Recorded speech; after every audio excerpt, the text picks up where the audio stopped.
జై శ్రీరామ్. ఓం నమో వెంకటేశాయ. ఇటీవల నేను ఒక వీడియో చూశాను. అందులో ఒక పెద్ద ఆయన మాట్లాడుతూ ఈ సమయంలో ఇప్పుడు గనుక కేంద్రంలో తిరిగి మరలా నరేంద్ర మోడీ గారు ప్రధానమంత్రి అయితే ఇవే చివరి ఎన్నికలవుతాయి, భారతదేశంలో ప్రజాస్వామ్యం ఉండదు అని చెప్పి ఆయన ఒక వీడియో చేశారు. అయితే కొన్ని విషయాలు నిష్కర్షగా మాట్లాడుకోవాల్సిన అవసరం ఉంది. అందరూ దాన్ని దాచిపెట్టుకుంటూనో మనసులో ఉంచుకునో కప్పిపెట్టుకునో సమర్థించుకుంటూనో ఉంటే జరిగేవేవి ఆగవు. ఈరోజున దేశంలో ఎవరెవరు ఏమేమి మాట్లాడుతున్నారో అందరికీ తెలుసు. ప్రధానంగా కాంగ్రెస్ పార్టీ అధ్యక్షుడు అసలు జమ్మూ కాశ్మీర్తో భారతదేశానికి పనే ఉంది అనే స్థాయిలో మాట్లాడుతూ ఉన్నప్పుడు, లేదా హిందువులకు హిందూ సమాజానికి వ్యతిరేకంగా అన్ని రకాల వ్యాఖ్యలు చేస్తూ ఉన్నప్పుడు ఈ బరితెగింపు ఎక్కడి నుంచి వస్తుంది, ఎలా చేస్తున్నారు ఇట్లాంటి వ్యాఖ్యలు అని ఆలోచిస్తే కొన్ని వాస్తవాలను సమాజం ముందు చెప్పవలసిన అవసరం ఉంది. నేను ముందు చెప్పినట్టుగా ఇప్పుడు గనక నరేంద్ర మోడీ గారు ప్రధానమంత్రి అయితే ఇక ఎన్నికలు ఉండవు అనే మాటని తిప్పి చెప్పాలి. ఇప్పుడు గనక నరేంద్ర మోడీ గారు ప్రధానమంత్రి కాకపోతే ఈ దేశంలో ఖచ్చితంగా రాబోయే రోజుల్లో ఎన్నికలు ఉండవు. దానికి కారణం ఏంటి అంటే, మీరు అయోధ్య రామజన్మభూమిని సాధించిన, కాశీ విశ్వేశ్వరుడి దేవాలయం సాధించిన, మీరు ఏం చేసినా కానీ ఈ దేశంలో హిందువులుగా ఆలోచన చేయటం లేదు. మేము హిందువులం అనే భావన ఈ దేశంలో హిందువుల్లో మెజారిటీ సమాజానికి ఆ భావన కలిగించటంలో వాళ్ళంతటా వాళ్ళకి లేకపోగా కలిగించినా కానీ అది ఉద్దీపనం కావటం లేదు. అందువల్లే ఈ రోజున గ్రామాల్లో కావచ్చు, నగరాల్లో కావచ్చు, వేరే మతాలకి మత నాయకత్వం ఉంది. క్రైస్తవులకు వాళ్ళ మతానికి సంబంధించిన నాయకత్వం ఉంది. ముస్లిం సామాజిక వర్గానికి వాళ్ళ మతానికి సంబంధించిన నాయకత్వం ఉంది. హిందువులకు మతపరమైన నాయకత్వం లేదు. రాజకీయ నాయకత్వమే హిందువులను శాసిస్తూ ఉన్నారు. గ్రామాల్లో కూడా అంతే.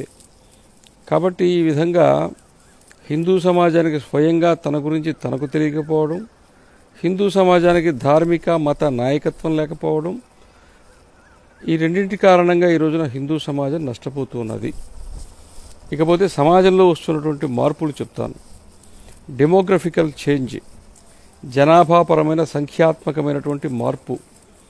హిందువులేమో సంతానాన్ని తగ్గించుకుంటూ రావటం, ముస్లిములు సంతానాన్ని పెంచుకోవటం. కాబట్టి సమాజానికి అవసరమైన పనులన్నింటిలోకి ముస్లిములు రావటం, అన్ని వృత్తుల్లోకి అన్ని వ్యాపారాల్లోకి వాళ్ళు ప్రవేశించటం. హిందువులు క్రమేపీ వృత్తులు వ్యాపారాలు వదిలిపెట్టి సుఖంగా ఉండేటువంటి జీవనానికి అలవాటు పడిపోయి గ్రామాలను వదిలిపెట్టి నగరాలను వదిలిపెట్టి దేశ విదేశాలకు పోతూ ఉన్నారు. ఇక్కడ ఉన్నా కానీ వాళ్ళ జీవితం వాళ్ళది తప్ప వాళ్ళకి ధర్మమో సమాజమో అవసరమైన అంశం కాదు.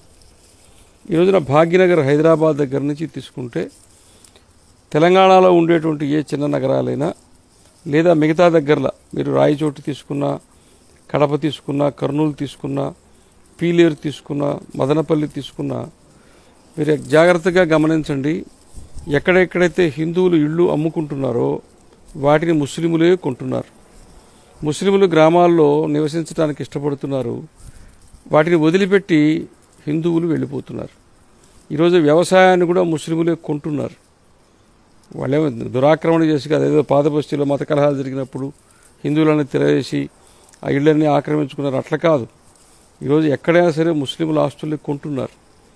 కాబట్టి గ్రామాలు కావచ్చు, నగరాలు కావచ్చు, వాళ్ళ జనాభాని ఒక ప్రాతిపదికన లేదా ఒక లక్ష్యంతో లేదా ఒక పథకం ప్రకారము వాళ్ళ జనాభాని పెంచుకోవటమే కాకుండా మొత్తము దేశాన్ని వాళ్ళు, ఒక ఇంగ్లీష్ పదం వాడుతున్నాను, ఓన్ చేసుకునేటువంటి ప్రయత్నం చేస్తున్నారు. హిందూ సమాజం వాళ్ళ వేళ్లు తెగ్గొట్టుకుని, మూలాలు తెగ్గొట్టుకుని, కేవలం నేను భౌతికంగా సుఖంగా ఉంటే చాలు అనే పద్ధతిలో ఆస్తులు తెగనమ్ముకొని వెళ్ళిపోతున్నారు. ఇది వాస్తవం. ఇటువంటి పరిస్థితుల్లో ఈ రోజున రాబోయే 2, 3, 4 ఎలక్షన్స్ ఇంకొక 10-20 ఏళ్లలో ఈ దేశంలో ఖచ్చితంగా హిందువులు సంఖ్యాత్మకంగా కాకపోయినా గుణాత్మకంగా మైనారిటీలు అవుతారు. వీడు ఓటేయడు, వేసిన హిందుత్వానికే ముస్లింలు ముస్లింలాగా ఆలోచించినట్టు, క్రైస్తవులు క్రైస్తవులుగా ఆలోచించినట్టు హిందూ ఆలోచన చేయటం లేదు. ఇప్పుడుండే విద్యా విధానం కారణంగా, పెంపకం కారణంగా, అన్ని కారణాలుగా వీడు హిందుత్వాన్ని పోగొట్టుకున్నాడు. అందువల్లనే ఈరోజు హిందువులు లూజర్స్, పోగొట్టుకునేటువంటి స్థితిలో ఉన్నారు. ఈరోజున మన ఆంధ్రప్రదేశ్లో రాష్ట్ర ముఖ్యమంత్రి ఆయన జగన్మోహన్ రెడ్డి గారు క్రైస్తవులు. ఆయన క్రైస్తవులు కాబట్టి హిందువుల ఓట్లు కూడా పొందటానికి ఆయన పడే పాటలు ఆయన పడుతున్నారు. కానీ వాళ్ళ శాసనసభ్యులు ఏం చెప్తున్నారు? ఈ రాష్ట్రానికి ఒక ముఖ్యమంత్రి క్రైస్తవుడే అయి ఉండాలి, అది జగన్మోహన్ రెడ్డి గారే అయి ఉండాలి, కాబట్టి వీరందరూ కూడా మాకే ఓట్లు వేయాలి. అంటే ఎవరు క్రైస్తవుడేంటి, హిందువేంటి, ముస్లిం ఏంటి? ఒక విధానం ప్రకారంగా ఎవరైనా రాజకీయాల్లో వాళ్ళ జయాపజయాలని ఎదుర్కొంటున్నారు. కాబట్టి ఇతర మతాల దగ్గరకు వచ్చేటట్టుకి ఆ రకమైన స్పృహ వాళ్ళకు ఉంది కాబట్టి అది వాళ్ళు సొంతం చేసుకుంటున్నారు. హిందువుల్లో ఆ భావన లేదు కాబట్టి యథేచ్ఛగా అందరినీ నమ్మి వాళ్ళని వాళ్ళు కోల్పోతూ ఉన్నారు. కాబట్టి ఈ రోజున ఈ మాట అంతా ఎందుకు చెప్తున్నారంటే, హిందువులు ఓట్లకు పోవట్లేదు, ఎండ కాబట్టి పోవట్లేదు, గెలిచిపోతారు కాబట్టి పోవట్లేదు, అలవాట్లేదు కాబట్టి పోవట్లేదు. ఇట్లా రకరకాల కారణాల చేత ఈ రోజున ఓట్లు వేసేటువంటి శాతం బాగా గణనీయంగా తగ్గిపోతూ ఉన్నది. ఇది మీకు మీరు కట్టుకుంటున్నటువంటి సమాధి, మీ పతనానికి మీరే హేతువు, మిమ్మల్ని మీరే నాశనం చేసుకుంటూ ఉన్నారు. కాబట్టి హిందువులుగా ఆలోచన చేయండి. మిగతా మతాల వాళ్ళు ఎలా అయితే ఆలోచన చేస్తున్నారో అలా ఆలోచన చేసి మన ధర్మాన్ని కానీ, మన సమాజాన్ని కానీ, మన సంస్కృతిని కానీ, మన దేశాన్ని కానీ శాశ్వతంగా నిలబెట్టేటువంటి ఒక సిద్ధాంతానికి కావచ్చు, ఒక పార్టీని కావచ్చు, ఒక నాయకత్వాన్ని కావచ్చు ఎన్నుకోవటంలో మొహమాట పడవద్దు. ఇతర మతాల వాళ్ళు మొహమాట పడకుండా మేము ఇది అని చెప్పుకుని వాళ్ళ ఓట్లు పొందేటువంటి ప్రయత్నం ఎలా చేస్తున్నారో మీరు కూడా మేము ఇది అని చెప్పి ఓట్లు వేసే స్థితికి హిందువులు ఎదగాలి. లేకపోతే దీనికి వేరే మార్గం లేదు. ఇంకొక 20 సంవత్సరాల తర్వాత భారతదేశంలో నువ్వు ఏడ్చి గీపెట్టిన కశ్మీర్లో 70 ఏళ్ల నుంచి ఏం జరిగిందో, లేదా కశ్మీర్ తర్వాత కేరళలో ఏం జరుగుతుందో, ఇప్పుడు బెంగాల్లో ఏం జరుగుతుందో, రేపు పొద్దున్న మొత్తం భారతదేశంలో అదే జరుగుతుంది. నువ్వు ఏడ్చినా కేకలు పెట్టినా నీ గోడు వినేవాడు ఒక్కడు రాడు. నీ నాశనాన్ని నువ్వు కోరుకుంటున్నావు, జరగబోయేది ఇది. కాబట్టి తస్మాత్ జాగ్రత్త. నువ్వు హిందూ సమాజాన్ని, హిందూ దేశాన్ని ఇలాగే నిలబెట్టదలుచుకున్నావా?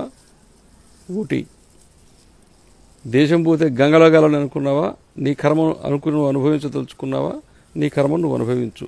ఇంతకు మించి వేరే పరిస్థితి లేదు, మార్గం లేదు. జై శ్రీరామ్.